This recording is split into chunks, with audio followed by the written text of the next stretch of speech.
राधे दोस्तों, जय श्री कृष्ण। तो आइए श्रवण करते हैं बृहस्पतिवार व्रत कथा।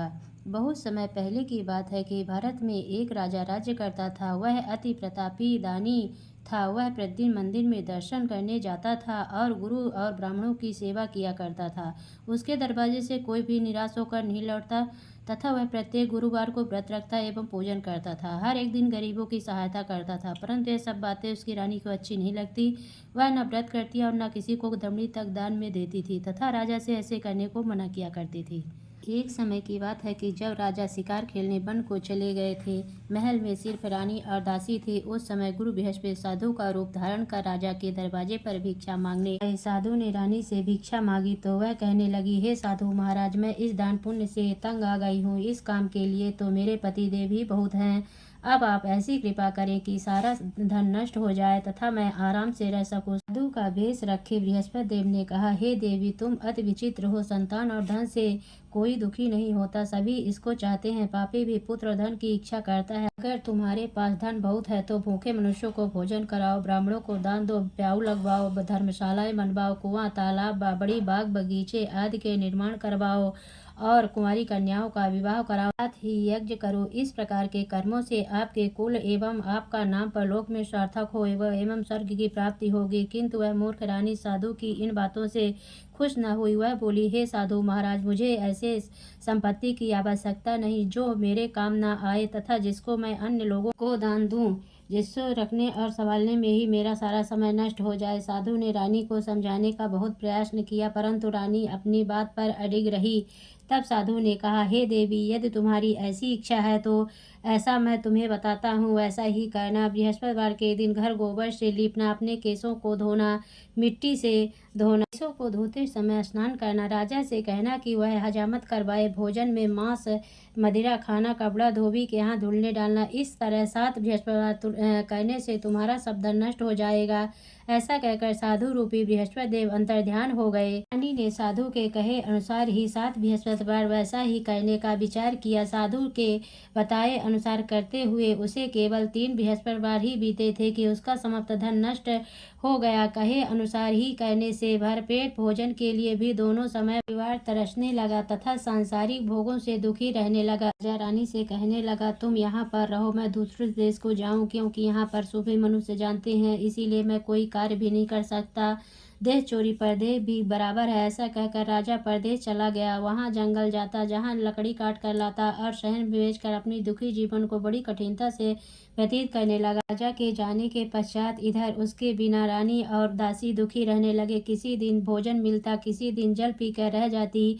एक समय रानी और दासी को 7 रोज बिना भोजन के व्यतीत हो गया तो रानी ने अपनी दासी से कहा, हे दासी, यहाँ पासी के नगर में मेरी बहन रहती है, वह बहुत ही धनवान है। तू उसके पास जा और वहाँ से 5 सेर बेजर मांग ला, कुछ समय के लिए गुजर हो जाएगी। इस प्रकार की आज्ञा मानकर दासी रानी की बहन के पास गई। रानी की बहन उस समय पूजन कर रही थी, क्योंकि उस रोज बृहस्पतिवार था। जब दासी ने रानी की बहन को देखा, उसे बोली, हे रानी, मुझे तुम्हारी बहन ने भेजा है, मेरे लिए 5 सेर बेजर दे दो। रानी ने कुछ उत्तर नहीं दिया, क्योंकि उसमें बृहस्पतिवार कथा सुन रही थी। इस प्रकार जब वादी को किसी प्रकार का उत्तर नहीं मिला तो बहुत ही दुखी हुई एवं क्रोध भी आया। लौट कर अपनी रानी के पास आकर बोली, हे रानी, तुम्हारी बहन तो बहुत ही बड़ी आदमी है, वह छोटे मनुष्यों से बात भी नहीं करती। उससे मैंने कहा तो उसने कोई उत्तर न दिया, मैं वापस चली आई। रानी बोली, हे दासी, इसमें उनका कोई दोष नहीं है। जब बुरे दिन आते हैं तब कोई सहारा नहीं देता। अच्छे बुरे का पता आपत्ति में लगता है। जो ईश्वर की इच्छा होगी यही होगा। यह सब हमारे भाग्य का दोष है। इधर उस रानी ने देखा कि मेरी बहन की दासी आई, परंतु उससे मैं नहीं बोली। यह कथा को सुन विष्णु भवन का पूजन समाप्त कर रानी के घर चल दी। जाकर अपनी बहन से कहने लगी, हे बहन, बृहस्पतिवार का व्रत कथा सुन रही थी, तुम्हारी दासी गई, परंतु जब कथा होती है तब तक न उठते हैं और न बोलते हैं, इसीलिए मैं न बोली। कहो दासी, क्यों गई थी? रानी बोली, बहन, हमारे अनाज नहीं था तथा राजा परदेश गए हुए हैं। वैसे तुमसे कोई बात छिपी नहीं है, इस कारण मैंने दासी को तुम्हारे साथ 5 सेर बेजन लेने के लिए भेजी थी। इस बात पर रानी की बहन बोली, बहन, बृहस्पति भगवान सभी की मनोकामनाओं को पूर्ण करते हैं, देखो शायद तुम्हारे घर में नाज रखा हो। इस प्रकार का वचन सुना तो घर के अंदर गई और वहाँ एक बड़ा घड़ा भेजर का भरा मिल गया। तब तो रानी को आश्चर्य हुआ, क्योंकि उसके अनुसार का एक एक बर्तन अन्न से खाली था। उससे उसने बाहर आकर रानी को सारा वृत्तांत सुनाया। दासी अपनी रानी से कहने लगी, हे रानी, देखो, वैसे हमको नहीं जम नहीं मिलता तो हम रोज ही व्रत करते हैं। अगर उनसे व्रत की विधि या कथा पूछ ले जावे तो उसे हम भी किया करेंगे। और फिर दासी के कहने पर रानी ने अपनी बहन से बृहस्पति व्रत पूजा विधि एवं नियमों के बारे में विस्तार से पूछा। उन्होंने बताया, जो बृहस्पतिवार के व्रत से चने की दाल और मुनक्का से विष्णु भगवान का केले की जड़ में पूजन कर दीपक जलाता है, पीला भोजन करता और पीले वस्त्र धारण करता है तथा प्रेम पूर्वक बृहस्पति भगवान की कथा सुनता है, इस प्रकार करने से गुरु भगवान उस भक्त प्रसन्न होते हैं, धन अन्न पुत्र देते हैं और मनोवांछित मनोकामना पूर्ण करते हैं। व्रत एवं पूजा की विधि बताकर रानी की बहन अपने घर लौट गई। तत्पश्चात रानी और दासी दोनों ने निश्चय किया कि बृहस्पति देव भगवान का व्रत एवं पूजन जरूर करेंगे। साथ जब बृहस्पतिवार उन्होंने व्रत रखा, घुड़सार से चाकर चना गुण बिल लाई तथा उसकी दाल से केले की जड़ का तथा विष्णु भगवान का पूजन किया। अब भोजन पीला कहाँ से पावे, बेचारी बड़ी दुखी हुई, परंतु उन्होंने व्रत किया था इसलिए गुरु भगवान प्रसन्न थे और 2 थालों में सुंदर पीला भोजन लेकर आए और दासी को देकर बोले, हे दासी, यह तुम्हारे और रानी के लिए भोजन है, तुम दोनों भोजन करना। दासी दो भोजन पाकर बड़ी प्रसन्न हुई, रानी से बोली, चलो रानी जी भोजन कर लो। रानी को इस विषय में कुछ पता नहीं था। वह दासी से बोली, तू ही भोजन करके तू हमारे व्यर्थ में हंसी उड़ाती है। रानी ने कहा, वह महात्मा हम दोनों को 2 थालों में भोजन देगा है, इसलिए हम तुम दोनों ही साथ साथ भोजन प्रारंभ करेंगे। उन्होंने गुरु भगवान को नमस्कार करके भोजन प्रारंभ किया। उसके बाद दोनों प्रत्येक बृहस्पतिवार को गुरु भगवान का व्रत और भोजन करने लगी। बृहस्पति भगवान की कृपा से उन दोनों को भी भोजन एवं धन की कोई कमी नहीं थी, परंतु रानी फिर पुनः उस प्रकार आलस करने लगी। तब दासी बोली, रानी, तुम पहले इस प्रकार आलस करती थी, तुम्हें धन के रखड़े उठाने में कष्ट होता था, जिस कारण सभी धन नष्ट हो गया। अब गुरु भगवान की कृपा से धन मिला है तो तुम्हें फिर आलस होता है। बड़ी मुसीबतों के बाद हमने यह धन पाया है, इसीलिए हमें दान पुण्य करना चाहिए तथा भूखे मनुष्यों को भोजन कराओ, पाऊ लगवाओ, ब्राह्मणों को दान दो, कुआं तालाब बावड़ी आदि का निर्माण करवाओ, कुंवारी कन्याओं का विवाह करो, मंदिर पाठशाला बनवा कर दान दो, कुंवारी कन्याओं का विवाह कराओ, जिसमें से आपका कुल और सम्मान बढ़े, आपके पितृ प्रसन्न हो। दासी की इन बात पर रानी ने इसी प्रकार कर्म करने प्रारंभ किए तो काफी यश फैलने लगा। एक दिन रानी और दासी विचार करने लगी, ना जाने राजा किस प्रकार से होंगे, उनकी कोई खबर नहीं। भगवान से उन्होंने प्रार्थना की। भगवान ने रात में राजा से स्वप्न में कहा, हे राजा, उठ, तेरा ने तुझको याद के अपने देश को चलो। राजा प्रातः काल उठा और जात खाने और पहनने की सड़िंग होती है, पर भगवान की आज्ञा मार कर अपने नगर को चलने को तैयार हुआ। उससे राजा प्रदेश चला, प्रदेश में दुखी रहने लगा। पश्चिम जंगल में से लकड़ी बीनकर लाता और शहर में अपने दुखी जीवन को बड़ी कठिनता से व्यतीत करने लगे। राजा दुखी होकर अपनी पुरानी बातों को याद करके रोने लगे। तब उस जंगल में बृहस्पति एक साधु का रूप धारण कर आकर राजा के पास आकर बोले, हे लकाड़े रे, तुम इस सुनसान जंगल में किस चिंता में बैठे हो, मुझको बतलाओ। यह सुन राजा के नेत्रों में जल भरा। साधु को वंदना कर बोले, हे प्रभु, आप तो सब कुछ जानने वाले हो। इतना कहकर साधु को संपूर्ण कहानी बतला दी।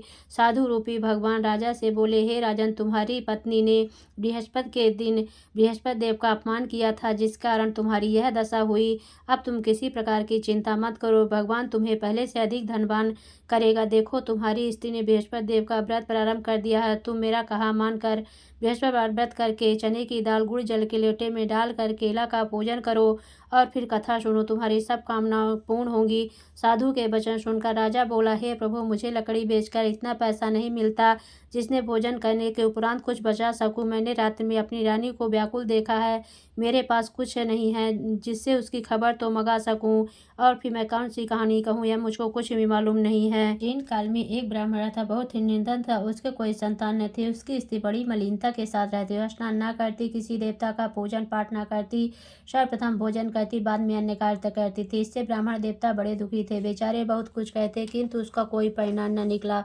भगवान के स्त्री के रूपी रत्न कन्या पैदा हुई। वह कन्या अपने पिता के घर में बड़ी होने लगी। वह बालिका प्रातः स्नान करके विष्णु भगवान का जाप करने लगी। अपने पूजन पाठ को समाप्त करके स्कूल जाती तो मुट्ठी में जौ भर के ले जाती और पाठशाला के मार्ग में डालती जाती तो ये जौ स्वर्ण के हो जाते और लौटते समय उनको बीन कर घर को ले आती थी। एक दिन वह बालिका सोने के जौ को फटक कर साफ कर रही थी। उसके पिता ने देख लिया और कहा, हे बेटी, सोने के जौ को फटकने के लिए सोने का सूप होना चाहिए। दूसरे दिन गुरुवार था। इस कन्या ने व्रत रखा, बृहस्पति जी से प्रार्थना करके कहा, हे प्रभु, मैंने आपकी पूजा सच्चे मन से की हो तो मेरे लिए सोने का सूप दे दो। बृहस्पति देव ने उसकी प्रार्थना स्वीकार कर ली। रोजाना की तरह वह जल फैलाती जाने लगी। जल लौट कर जौ बीन रही थी। बृहस्पति देव की कृपा से उसे सोने का सूप मिला। उससे से वह जौ साफ करने लगी, परंतु उसकी माँ का वही ढंग रहा। एक दिन की बात है, कन्या सोने के सूप में जौ साफ कर रही थी। उस दिन उस शहर का राजपुत्र होकर निकला। इस कन्या के रूप और कार्य को देखकर मोहित हो गया तथा अपने घर आकर भोजन त्याग कर उदास हो लेट गया। राजा को जब इस विषय में पता लगा तो उसने अपने प्रधानमंत्री के पास उसके पास गए और बोले, हे बेटा, तुम्हें किस बात का कष्ट है? किसी ने अपमान किया अथवा कोई कारण हो सो कहो, मैं वही कार्य करूंगा जिससे तुम्हें प्रसन्नता हो। राजकुमार ने कहा, मुझे आपकी कृपा से किसी बात का दुख नहीं, किसी ने मेरा अपमान नहीं किया है, परंतु मैं उस लड़की के साथ विवाह करना चाहता हूँ जो सोने के सूप में जौ साफ कर रही थी। यह सुन राजा आश्चर्य पड़ गया। बोला, हे बेटा, इस तरह का कन्या का पता तुम ही लगाओ, मैं उसके साथ तेरा विवाह अवश्य करवा दूंगा। राजकुमार ने उस लड़की घर का पता बतलाया। तब मंत्री उस लड़की के घर गए और सभी हाल कहा तो ब्राह्मण देवता राजकुमार के साथ अपनी कन्या का विवाह करने के लिए तैयार हो गया तथा विधि विधान के अनुसार ब्राह्मण की कन्या का विवाह राजकुमार के साथ हो गया। कन्या के घर से जाते ही पहले की भांति उस ब्राह्मण देवता के घर में गरीबी का निवास हो गया। अब भोजन के लिए भी अन्न बड़ी मुश्किल से मिलता था। एक दिन ब्राह्मण देवता अपनी बेटी के पास गए। बेटी ने बहुत सा धन देकर अपने पिता को विदा किया। कुछ दिन सुखपूर्वक व्यतीत हुआ। कुछ दिन बाद फिर वही हाल हो गया। ब्राह्मण फिर अपनी कन्या के यहाँ गया। तब लड़की बोली, हे पिताजी, आप माताजी को यहाँ लिवा लाओ, जिससे मैं विधि बता दूंगी, जिससे गरीबी दूर हो जाए। तब ब्राह्मण देवता अपनी स्त्री को साथ लेकर पहुंचे तो पुत्री अपने माँ को समझाने लगी, हे माँ, प्रातः काल उठकर प्रथम स्नान आदि करके विष्णु भगवान का जाप कर तो सब दरिद्रता दूर हो जाएगी। परंतु उसकी बात नहीं मानी और प्रातः काल उठते ही सर्वप्रथम भोजन किया। उसकी पुत्री को बहुत गुस्सा आया। एक रात कोठरी से सभी सामान निकाल दिया, प्रातः उसमें बंद कर दिया। प्रातः काल उसमें से निकाला, स्नान आदि करा के पाठ करवाया तो उसकी माँ की बुद्धि ठीक हो गई और फिर प्रत्येक बृहस्पतिवार को गुरु भवन का व्रत और विष्णु पूजन करने लगी। इस व्रत के प्रभाव से उसकी माँ भी बहुत ही धनवान तथा पुत्रवती हो गई। वृद्धावस्था में स्वर्ग को प्राप्त हुई। वह ब्राह्मण भी सुखपूर्वक इस लोक के सुख भोग कर स्वर्ग को प्राप्त है। इस कहानी कहकर साधु देवता वहां से अंतर ध्यान हो गए। 6 दिन बीत गए और बृहस्पतिवार का दिन आया। राजा जंगल में से लकड़ी काटकर किसी शहर में बेचने गया। उसे उस दिन और दिन से अधिक पैसा मिला। राजा ने चना गुड़ आदि लाकर गुरुवार का व्रत किया। उस दिन से सभी क्लेश दूर हुए, पर जब दोबारा गुरुवार का दिन आया तो व्रत करना भूल गया। उस दिन शहर के राजा ने विशाल यज्ञ का आयोजन किया तथा शहर में यह घोषणा करा दी कि कोई भी मनुष्य अपने यहाँ भोजन न बनावे, समस्त पब्लिक मेरे यहाँ भोजन करने आवे। इस आज्ञा को जो न मानेगा उसके लिए फांसी की सजा दी जाएगी। सब लोग भोजन करने गए, लेकिन लकड़हार कुछ देर से पहुंचा, इसलिए राजा उसको साथ अपने घर पर लिवा ले गए। ले जाकर भोजन करा रहे थे। रानी की दृष्टि उस खूंटी पर पड़ी जिस पर उसका हार लटका हुआ था, वह पर दिखाई न दिए। रानी ने निश्चय किया कि मेरा हार इसी मनुष्य ने चुरा लिया है। उसी समय पुलिस को बुलाकर उसको जेल खाने में डलवा दिया। जब राजा जेल खाने में पड़ गया, बहुत ही दुखी होकर विचार करने लगा, जन्म के कर्म से मुझे यह दुख प्राप्त हुआ है। जेल में बंद लकड़हारा भगवान बृहस्पति को याद करने लगा। तत्काल बृहस्पति साधु के रूप में प्रकट हो गए। उसकी दशा को देखकर कहने लगे, अरे मूर्ख, तूने बृहस्पति देव की कथा नहीं करी, इसीलिए तेरे लिए दुख प्राप्त हुआ। तो किसी बात की चिंता मत कर। बृहस्पतिवार के दिन जेल खाने के दरवाजे पर 4 पैसे पड़े मिलेंगे, उनसे तू बृहस्पति देव की पूजा करना, तेरे सभी कष्ट दूर हो जाएंगे। बृहस्पतिवार के रोज उसे 4 पैसे मिले। राजा ने कथा कही। उसी रात को बृहस्पति देव ने स्वप्न में कहा, हे राजा, तुमने जिस आदमी को जेल खाने में बंद कर दिया है, राजा उसको छोड़ देना। रानी का हार उसी खूंटी पर लटका हुआ, अगर तू ऐसे नहीं करेगा तो मैं तेरे राज्य को नष्ट कर दूंगा। इस तरह रात को स्वप्न को देखकर राजा प्रातः काल उठा और खूंटी पर हार देकर लकड़हारे को बुलाकर क्षमा मांगी तथा राजा को योग्य सुंदर वस्त्र आभूषण देकर विदा किया। राजा अपने नगर को चल दिया। राजा जब नगर के निकट पहुंचा तो उसे बड़ा आश्चर्य हुआ। नगर में पहले से अधिक बाग, तालाब तथा बहुत से धर्मशालाएं, मंदिर आदि बन गए हैं। राजा ने पूछा कि यह सब किसका है? तब नगर के सब लोग कहने लगे, रानी और वादी के हैं। तो राजा को आश्चर्य हुआ, गुस्सा भी आया। तब राजा ने अपनी तलवार निकाली और पूछने लगे कि अब बतलाओ कि यह धन तुम्हें कैसे प्राप्त हुआ है। तब उन्होंने कहा कि हमें सब धन यह बृहस्पति देव के इस व्रत के प्रभाव से प्राप्त हुआ था। राजा ने निश्चय किया कि 7 रोज बाद तो सभी बृहस्पति देव का पूजन करते हैं, परंतु मैं रोजाना दिन में 3 बार कहानी कहा करूंगा तथा रोज व्रत किया करूंगा। हर समय राजा के दुपट्टे में चने की दाल बधी रहती तथा दिन में 3 बार कहानी कहता। एक रोज राजा ने विचार किया, चलो अपनी बहन के यहाँ हो आवे। राजा घोड़े पर सवार हो अपनी बहन के यहाँ चलने लगा। मार्ग में उसने देखा कि कुछ आदमी एक मुर्दे को लिए जा रहे हैं। राजा ने कहा, अरे भैया, तुम मेरी बृहस्पति की कथा सुन ले। वे बोलो, लो हमारा तो आदमी मर गया है, इसको अपनी कथा ही पड़ी है। परंतु कुछ आदमी बोले, अच्छा कहो, हम तुम्हारी कथा भी सुनेंगे। जब कथा आधी हुई थी कि मुर्दा हिलने लग गया। जब कथा समाप्त हो गई, वो मनुष्य राम राम करके खड़ा हो गया। आगे किसान खेत में हल चलाता मिला। राजा ने कहा, अरे भैया, तुम मेरी बृहस्पति की कथा सुन लो। वे बोला, जब तक मैं तेरी कथा सुनूंगा तब तक एक बार हरया जोत लूंगा। अपनी कथा किसी और को सुनाना। राजा के हटते ही बैल पछाड़ कर खाकर गिर गए तथा उसके पेट में जोर जोर से दर्द होने लगा। उसी समय उसकी माँ रोटी लेकर आई। उसने बेटे से सवाल पूछा। बेटे ने सवाल कह दिया तो बुढ़िया दौड़ती दौड़ती उस घुड़सवार के पास गई। बोली, मैं तेरी कथा सुनूंगी, तू अपनी कथा मेरे खेत पर चलकर कहना। राजा ने बुढ़िया के खेत पर जाकर कथा कही, जिसको सुनते ही के बैल खड़े हुए तथा किसान के पेट का दर्द बंद हो गया। राजा अपनी बहन के घर पहुंच गया। बहन ने भाई की खूब मेहमानी की। दूसरे रोज जागा तो देखने लगा सब भोजन कर रहे हैं। राजा ने कहा, बहन, ऐसा कोई मनुष्य है जिसने भोजन न किया हो, मेरी बृहस्पति की कथा सुन ले। बहन बोली, हे भैया, यह लोग ऐसे हैं, पहले लोग यहाँ भोजन करते हैं, बाद में अन्य कार्य करते हैं। अगर कोई पड़ोस में हो तो देखा हूँ। ऐसा करके देखने चली गई, परंतु उसे ऐसा कोई व्यक्ति नहीं मिला जिसने भोजन न किया हो। अतः एक कुम्हार के घर गई जिसका लड़का बीमार था। उसे मालूम हुआ कि इनके यहाँ 3 रोज से किसी ने भोजन नहीं किया। रानी ने अपनी भाई की कथा सुनने के लिए कुम्हार से कहा। कुम्हार तैयार हो गया। राजा ने कुम्हार के घर जाकर कथा कही, जिसको सुनते हुए उसका लड़का ठीक हो गया। अब तो राजा की प्रशंसा होने लगी। एक दिन राजा ने कहा, बहन, हम अपने घर जाएंगे, तुम भी तैयार हो जाओ। राजा की बहन सास बोली, चली जा, परंतु अपने लड़कों को मत ले जाना, क्योंकि तेरी भाई की औलाद नहीं होती है। बहन बोली, हे भैया, मैं चलूंगी, कोई बालक नहीं जाएगा। राजा बोला, जब कोई बालक नहीं जाएगा तब तुम ही जाकर क्या करोगी। बड़े दुखी मन से राजा अपने नगर को लौट आया। राजा ने कहा कि हम निर्वंशी राजा, हमारा मुख देखने का धर्म नहीं, कुछ भोजन दान नहीं किया। रानी ने कहा, प्रभु बृहस्पति देव ने हमें सब कुछ दिया, हमें औलाद अवश्य देंगे। उसी रात को बृहस्पति देव ने स्वप्न में कहा, हे राजा, उठ, सोच को त्यागती रानी गर्भ से 9वें महीने में गर्भ से एक सुंदर पुत्र पैदा हुआ। तब राजा बोला, स्त्री बिना भोजन के रह सकती है, बिना कहे नहीं रह सकती। जब मेरी बहन आवे उसे कुछ कहना मत। रानी ने सुनकर हाँ कर दिया। जब राजा की बहन ने यह शुभ समाचार सुना, बहुत ही खुशी हुई तथा बधाई लेकर भाई की यहाँ आई। तभी रानी ने कहा, घोड़ा चढ़कर तो नहीं आई, गधा चढ़ी आई। राजा की बहन बोली, भाभी, मैं इस प्रकार न कहती, तुम्हें औलाद कैसे मिलती। बृहस्पति देव ऐसे हैं, जैसे जिसके मन में कामनाएं हैं सभी को पूर्ण करते हैं। जो सद्भावना पूर्वक बृहस्पति देव का व्रत करता है एवं कथा पढ़ता, सुनता, दूसरों को सुनाता, उनकी सभी इच्छाएं बृहस्पति देव पूर्ण करते हैं। इसलिए सब कथा सुनने के बाद प्रसाद लेकर जाना चाहिए। हृदय से उनका ध्यान करते हुए बोलो लक्ष्मी नारायण की जय, बोलो विष्णु भगवान की जय। ओम जय बृहस्पति देवा, स्वामी जय बृहस्पति देवा। छीनी छीनी भोग लगाऊं, कदली फल मेवा। ओम जय बृहस्पति देवा, तुम्हें पूर्ण परमात्मा, तुम्हें अंतर्यामी, स्वामी तुम्हें अंतर्यामी। जगत पिता जगदीश्वर, तुम सबके स्वामी। ओम जय बृहस्पति देवा। चरणामृत निज निर्मल, सब पातक हरिता, स्वामी सब पातक हरिता। सकल मनोरथ दायक, कृपा करो भरता। ओम जय बृहस्पति देवा। तन मन धन अर्पण कर, जो जन शरण पड़े, प्रभु जो जन शरण पड़े। प्रभु प्रगट तब हो करे, आकर द्वार खड़े। ओम जय बृहस्पति देवा।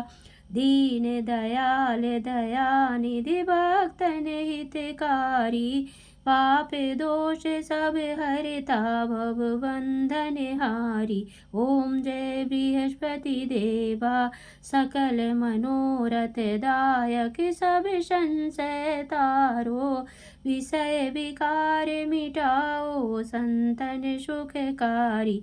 ओम जय बृहस्पति देवा जो कोई आरती तेरी प्रेम सहित गावे। स्वामी प्रेम सहित गावे।